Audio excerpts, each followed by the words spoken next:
हा आवळा रस आहे. ज्यांना शुगर असते त्यांच्यासाठी पण, पित्तांचा त्रास असतो त्याच्यासाठी पण, किंवा याचं तुम्ही सरबत पण बनवू शकता. ओरिजिनल दुसरं सरबत पण येतं, पण हा आवळा रस आहे. हा कोकम सरबत सारखा हां सरबत पण हा रस आहे.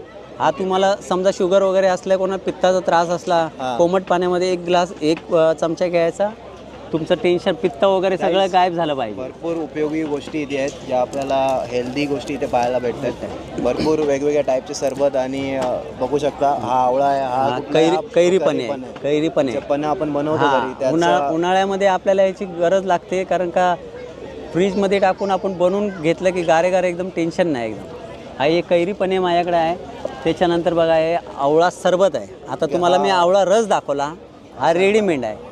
ह्याच्यामध्ये तुम्हाला काय टाकायची गरज नाही. ह्याच्यात साखर ॲड आहे, ह्याच्यामध्ये साखर नाही आहे. ओके, म्हणजे ह्याला मला ह्याला आवळा रस बोलतात आणि ह्याला आवळा सरबत